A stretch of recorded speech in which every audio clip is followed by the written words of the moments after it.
வணக்கம் நண்பர்களே. இன்றைய நமது தலைப்பு பிரம்ம முகூர்த்தத்தை பற்றியது. நண்பர்களே, நீங்கள் காலையில் எழுந்தவுடன் படுத்திருக்கும் போது அல்லது படுக்கையில் அமர்ந்திருக்கும் போது உங்கள் விருப்பத்தை 3 முறை சொன்னால் அது அந்த நொடியிலேயே நிறைவேறும். அதற்கு நேரம் எடுக்காது. எனவே நீங்கள் என்ன செய்ய வேண்டும்?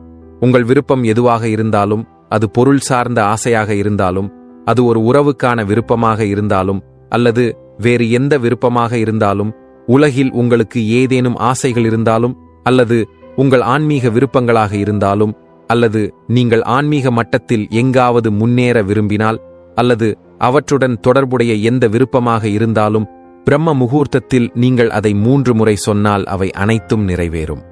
நண்பர்களே, இந்த தலைப்பை பற்றி முழுமையான தகவலுடன் நாங்கள் உங்களுக்கு சொல்லப் போகிறோம். எனவே வீடியோவின் இறுதி வரை காத்திருங்கள். இதன் மூலம் நீங்கள் அதன் ரகசியத்தை அறிந்து கொள்ளலாம். மேலும் இந்த உலகின் இன்பங்களையும் ஆடம்பரங்களையும் ஆன்மீகத்தின் விடியலையும் அடைய முடியும். நண்பர்களே, உங்கள் அனைவரையும் உங்கள் யூடியூப் சேனலுக்கு வரவேற்கிறோம். நண்பர்களே, முதலில் பிரம்ம முகூர்த்த நேரத்தை நாங்கள் அறிவோம். நண்பர்களே, பிரம்ம முகூர்த்த நேரம் 3 மணி முதல் 5 மணி வரை என்று கூறப்பட்டாலும், நீங்கள் இன்னும் இந்த நேரம் தொடங்கி அதிகாலை 5:30 வரை நீடிக்கும். நீங்கள் வேறு ஏதாவது நாட்டில் வசிக்கும்போது பிரம்ம முகூர்த்த நேரம் எது என்பதை கண்டுபிடிக்க முடியாவிட்டால், உங்களிடத்தில் சூரியன் எந்த நேரத்தில் உதிக்கிறது என்பதை பார்க்க வேண்டும். அதற்கு 1.5 மணி நேரத்திற்கு முந்தைய நேரம் பிரம்ம முகூர்த்தம் என்று அழைக்கப்படுகிறது. எனவே நீங்கள் எந்த நாட்டில் வாழ்ந்தாலும், இந்தியாவிலோ அல்லது வெளிநாட்டிலோ கிளிக் செய்வதன் மூலம் அங்கு சூரிய உதய நேரத்தை சரிபார்க்கலாம். உங்கள் நாட்டில் சூரியன் உதிக்கும் நேரம் எதுவாக இருந்தாலும் அதற்கு 1.5 மணி நேரத்திற்கு முந்தைய நேரத்தை கழித்தால் உங்கள் பிரம்ம முகூர்த்த நேரம் முடிந்துவிடும். அந்த நேரத்தில் நீங்கள் உட்கார்ந்து நான் இப்போது உங்களுக்கு சொல்லப் போகும் இந்த வேலையை செய்ய வேண்டும். நீங்கள் இதை இப்படி செய்தால் எல்லா வகையான வசதிகளையும் ஆன்மீகத்தையும் பெறலாம். நண்பரே, ஒவ்வொருவரின் வாழ்க்கையிலும் நிச்சயமாக ஏதாவது ஒரு குறைபாடு இருக்கும். சிலர் படித்து முடித்த பிறகு அரசு வேலை வேண்டும், சிலர் தனியார் வேலை வேண்டும், சிலர் பன்னாட்டு நிறுவனத்தில் வேலை வேண்டும், சிலர் சொந்தமாக தொழில் தொடங்க வேண்டும், சிலர் தொழிலில் பல்வேறு வகையான வாய்ப்புகளை வேண்டும், சிலர் தங்களை முன்னேற்றிக் கொள்ள வேண்டும், அவர்கள் முன்னேறி உயர்ந்த பதவியை அடைய வேண்டும். சிலர் ஒரு பெண்ணை விரும்புகிறார்கள், சிலர் ஒரு பையனை விரும்புகிறார்கள், சிலர் திருமணம் செய்து கொள்ள வீடு வேண்டும். அவர்களுக்கு இது போன்ற பல தேவைகள் உள்ளன. இதன் காரணமாக அவர்கள் பற்றாக்குறையால் அதிருப்தி அடைகிறார்கள். சிலர் மத ஆன்மீகத்தில் முன்னேற விரும்புகிறார்கள் அல்லது பரம புருஷனுடன் ஒன்றிணைய விரும்புகிறார்கள். அவர்களுக்கு ஆத்ம உணர்வு வேண்டும். அனைவருக்கும் ஏதாவது ஒரு ஆசை இருக்கும். இந்த பிரம்ம முகூர்த்த நேரம் என்னவென்றால், அனைத்து கடவுள்களும் தெய்வங்களும் சுற்றித் திரியும் போது அவர்களின் சக்திகள் எல்லா இடங்களிலும் இருக்கும். அந்த நேரத்தில் அன்னை சரஸ்வதியும் அவர்களிடையே இருக்கிறார். அந்த நேரத்தில் நீங்கள் இந்த வழியில் தியானம் செய்து பிரார்த்தனை செய்தால் உங்கள் விருப்பம் நிறைவேறும். நமது முன்னோர்கள், நமது பெற்றோர், நமது தாத்தா பாட்டி அல்லது பிரம்ம இசைக்கலைஞர்களில் இருந்த நமது பண்டைய முனிவர்கள் கூட இது அனைத்து வகையான உடல், பொருள் மற்றும் ஆன்மீக விஷயங்களையும் நிறைவேற்றும் திறன் கொண்ட சட்டத்திற்கான நேரம் என்பதை அறிந்திருந்தனர். எனவே இந்த நேரத்தில் அவை வேறுபட்டவை. ஒருவருக்கு என்ன ஆசை இருந்தாலும் அவர் அந்த காலத்தில் அதை பின்பற்றுவார். இன்றும் அதை நீங்கள் காண்கிறீர்கள்.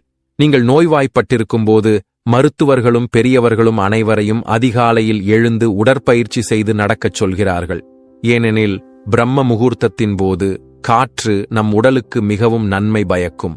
இது நம் உடலை ஆரோக்கியமாகவும் வைத்திருக்கிறது. இதனால் இரத்த அழுத்தம் மற்றும் உடல் பருமன் குறைகிறது. நீங்கள் அதிகாலையில் எழுந்திருக்கும்போது சூழலில் ஒரு நேர்மறை ஆற்றல் இருக்கும். சுற்றுச்சூழலில் அண்ட சக்தி இருக்கும். எனவே நீங்கள் அதிகாலையில் எழுந்து அந்த ஆற்றலை உணர்ந்தால், அந்த சக்தியை உள்ளிழுத்தால் பல வகையான நோய்கள் உங்கள் உடலை விட்டு நீங்கும். உங்கள் உடல் ஆரோக்கியமாக இருக்கும். உங்கள் உடல் சுறுசுறுப்பாக மாறத் தொடங்குகிறது. இந்த நேரத்தில் உங்கள் உணர்வு நிலை அதிகமாக இருக்கும். எனவே நீங்கள் இந்தியாவில் வசிக்கிறீர்கள் என்றால் உங்கள் பிரம்ம முகூர்த்தம் அதிகாலை 3:36 தொடங்கி 5:30 நீடிக்கும்.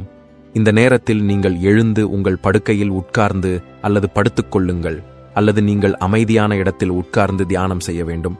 பிறகு நீங்கள் செய்ய வேண்டியது மெதுவாக சுவாசிக்க வேண்டும்.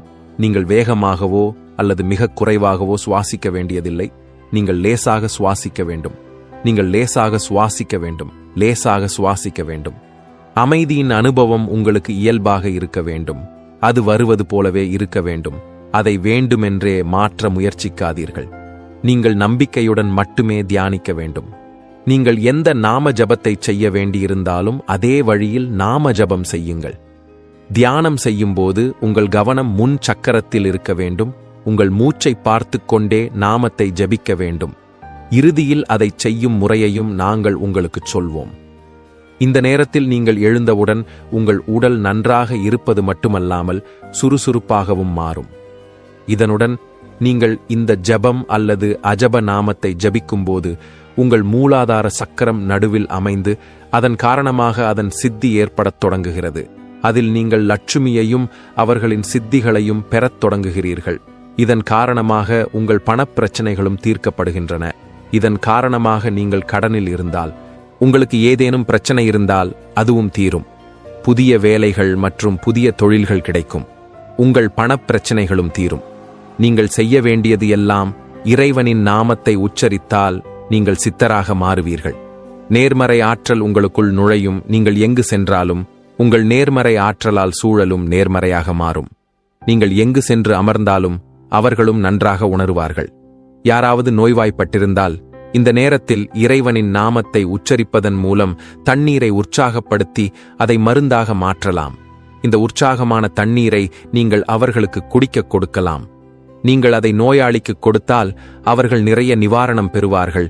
மேலும் நோய்களிலிருந்து விடுபடத் தொடங்குவார்கள்.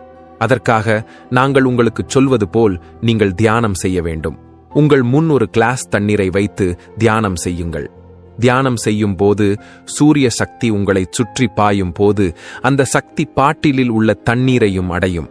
எனவே அற்புதமாக உருவாக்கப்பட்ட உற்சாகமான தண்ணீரை நோயாளிக்கு ஊட்டினால் உற்சாகமான நீர் அவர்களுக்குள் செல்லும்போது அவர்கள் குணமடையத் தொடங்குவார்கள் என்பதை நீங்கள் காண்பீர்கள்.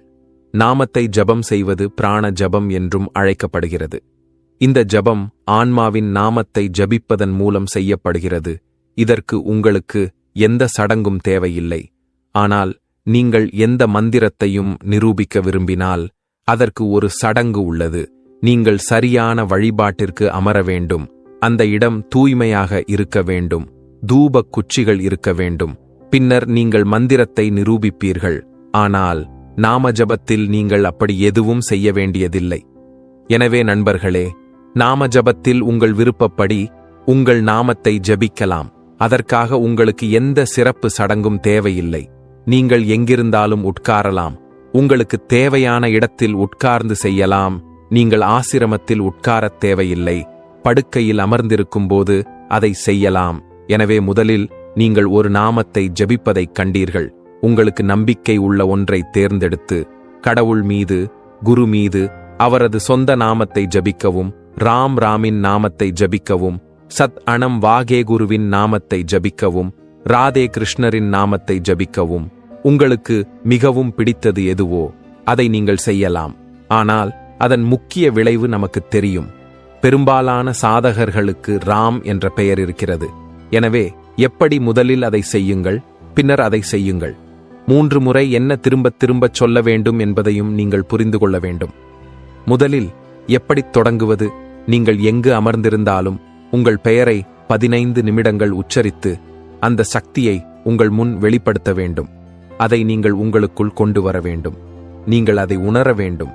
அதனுடன் நீங்கள் ஒன்றாக மாற வேண்டும். நீங்கள் ஒன்றாக மாறும்போது நாங்கள் எங்கள் விருப்பங்களை 3 முறை கூறுவோம். பின்னர் அது நிறைவேறும். இப்போது அதை எப்படி செய்வது? அதனால் நீங்கள் மிக விரைவாக முடிவை பெறுவீர்கள். அந்த முறையை நாங்கள் உங்களுக்கு சொல்லப் போகிறோம். எவ்வளவு அதிக பலன் கிடைக்கும். எனவே அதற்கு நீங்கள் என்ன செய்ய வேண்டும்? இந்த 2லும் நீங்கள் ஜபிக்க வேண்டும். நீங்கள் மூச்சை உள்ளிழுத்து வெளியேற்ற வேண்டும். ஆனால் அதை எப்படி செய்வது என்பதை கவனமாக புரிந்து கொள்ளுங்கள். நீங்கள் மூச்சை உள்ளிழுத்தவுடன் நீங்கள் ராமரின் பெயரை உச்சரிக்க வேண்டும். அதை 2 அல்லது 4 முறை அல்லது 10 முறை சொல்லலாம். நீங்கள் மூச்சை வெளியேற்றத் தொடங்கும் போது நீங்கள் ராம் என்று சொல்ல வேண்டும். அதை 4 முறை அல்லது 10 முறை சொல்லலாம். நீங்கள் மூச்சை உள்ளிழுக்கத் தொடங்கியவுடன் ராம் என்று சொல்லுங்கள். நீங்கள் மூச்சை வெளியேற்றியவுடன் ராம் என்று சொல்லுங்கள். அதேபோல் நீங்கள் மூச்சை உள்ளிழுக்கும் போது ராம் என்று உச்சரிக்க வேண்டும். அதன் பலன்கள் மிக அதிகமாக இருக்கும். எனவே நீங்கள் எங்கிருந்தாலும் இதை 15 நிமிடங்கள் செய்யுங்கள். நீங்கள் ஜெபிக்கலாம். நீங்கள் அஜபா செய்ய விரும்பினால் நீங்கள் அஜபாவையும் செய்யலாம். அதை உங்கள் மனதில் ஜெபிக்கவும் இல்லையெனில் ஜெபம் செய்யவும். அதன் பலன் மிகவும் சிறந்தது. எனவே நீங்கள் அதை 15 நிமிடங்களுக்கு முன்பு செய்ய வேண்டும். உங்கள் ஆசை முதல் நாளிலேயே நிறைவேறும். சிலர் 21 நாட்கள் எடுத்துக்கொள்ளலாம். சிலர் ஒரே நாளில் அதை நிறைவேற்றலாம்.